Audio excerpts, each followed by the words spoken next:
SI भर्ती घोटाले पर इसलिए शुरू किया था हनुमान बेनीवाल ने आंदोलन। जानिए पूरा सच।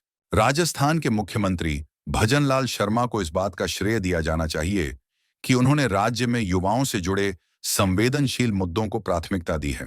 अपने कार्यकाल के शुरुआती दिनों में ही वे युवाओं की समस्याओं को सुनने और समाधान की दिशा में कदम बढ़ाने के लिए प्रतिबद्ध दिखे हैं।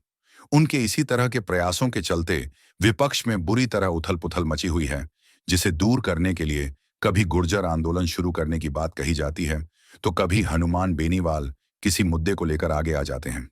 हम चर्चा कर रहे हैं वर्ष 2021 की सब इंस्पेक्टर एसआई भर्ती परीक्षा में हुए फर्जीवाड़े और घोटाले तथा हनुमान बेनीवाल की। राष्ट्रीय लोकतांत्रिक पार्टी आरएलपी के प्रमुख और नागौर से सांसद हनुमान बेनीवाल ने इस मुद्दे को लेकर मोर्चा खोल दिया है। वे पिछले 50 दिनों से जयपुर के शहीद स्मारक पर धरने पर बैठे हैं, जहां वे न केवल एसआई भर्ती परीक्षा को रद्द करवाने की मांग कर रहे हैं, बल्कि राजस्थान लोक सेवा आयोग आरपीएससी के पुनर्गठन और युवाओं से जुड़ी अन्य समस्याओं को भी उठा रहे हैं। आखिर क्यों उठी एसआई भर्ती 2021 को रद्द करने की मांग? वर्ष 2021 में आयोजित हुई एसआई भर्ती परीक्षा में कथित रूप से कई अनियमितताएं सामने आई थीं। अभ्यर्थियों का आरोप है कि पेपर लीक, सिफारिशों और पैसे के लेन देन जैसे गंभीर आरोपों के बावजूद इस परीक्षा को वैध घोषित कर दिया गया। इसके चलते हजारों मेहनती और योग्य उम्मीदवार खुद को ठगा हुआ महसूस कर रहे हैं। हनुमान बेनीवाल इसी अन्याय के खिलाफ आवाज बुलंद कर रहे हैं। उनका दावा है कि युवाओं के भविष्य से खिलवाड़ करने वाली इस परीक्षा को रद्द करना ही न्यायोचित होगा।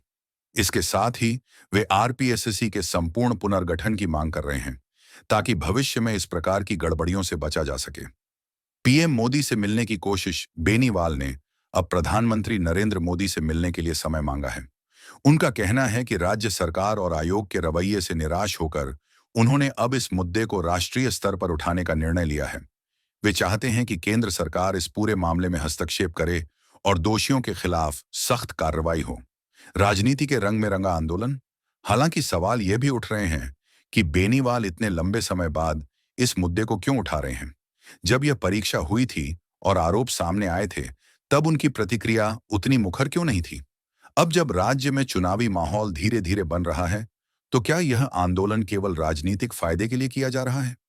राजनीतिक विश्लेषक मानते हैं कि आरएलपी का जनाधार हाल के वर्षों में कम हुआ है।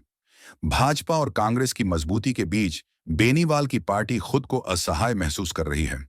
ऐसे में यह आशंका जताई जा रही है कि यह आंदोलन एक रणनीतिक कदम हो सकता है, जिससे मीडिया और जनता का ध्यान फिर से अपनी ओर खींचा जा सके। युवाओं का असली मुद्दा राजनीति से इतर अगर देखा जाए तो राजस्थान में बेरोजगारी एक गंभीर समस्या है। कई भर्तियों में पेपर लीक, निष्पक्षता की कमी और परीक्षा परिणामों में देरी के चलते युवाओं में असंतोष गहराता जा रहा है। एसआई भर्ती परीक्षा केवल एक उदाहरण है। इसके पहले भी रीट, एनआरईट, पटवारी और ग्राम सेवक परीक्षाओं को लेकर विवाद सामने आ चुके हैं। राज्य सरकार ने इन घटनाओं पर कार्रवाई भी की है। कई मामलों में गिरफ्तारियां हुई हैं, पेपर रद्द किए गए हैं और दोबारा परीक्षाएं करवाई गईं। मुख्यमंत्री भजनलाल शर्मा ने पदभार संभालने के बाद ही युवाओं को भरोसा दिलाया था कि किसी के साथ अन्याय नहीं होगा और सरकारी भर्तियों में पारदर्शिता लाई जाएगी। अपने इसी निर्णय पर कायम रहते हुए मुख्यमंत्री ने प्रशासन के ईमानदार और कर्मठ अधिकारी यूआर साहू को आरपीएससी का प्रशासनिक अधिकारी भी नियुक्त किया है, जिसके बाद आयोग में सुधार की उम्मीद जागी है।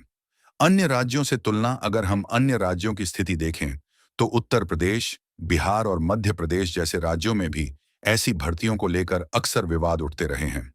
लेकिन राजस्थान की खासियत यह रही है कि यहाँ के युवा बेहद जागरूक और सक्रिय हैं। सोशल मीडिया और सड़कों पर विरोध प्रदर्शन के माध्यम से वे अपनी आवाज बुलंद करते हैं। बेनीवाल के आंदोलन को भी इसी दृष्टिकोण से देखा जा सकता है कि उन्होंने युवाओं की आवाज को एक मंच दिया है। हालांकि यदि इस आंदोलन में व्यक्तिगत या राजनीतिक स्वार्थ छिपा हो, तो यह आंदोलन की गंभीरता को कमजोर कर सकता है। समाधान की ओर बढ़ते कदम समाधान के लिए सबसे पहले जरूरी है कि सरकार एक निष्पक्ष जांच कमेटी गठित करे, जो एसआई भर्ती परीक्षा 2021 की पूरी प्रक्रिया की बारीकी से समीक्षा करे। यदि इसमें कोई दोषी पाया जाता है, तो उसके खिलाफ सख्त कार्रवाई की जाए। साथ ही आरपीएससी जैसी महत्वपूर्ण संस्था में सुधार करना आवश्यक है ताकि उसका विश्वास युवाओं में बना रहे।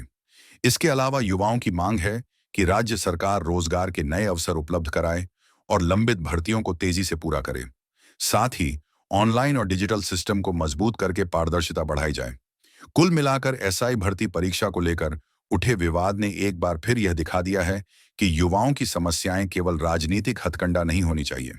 मुख्यमंत्री भजनलाल शर्मा को धन्यवाद देना चाहिए कि उन्होंने युवाओं के भविष्य को ध्यान में रखकर संवाद की प्रक्रिया को खुला रखा है।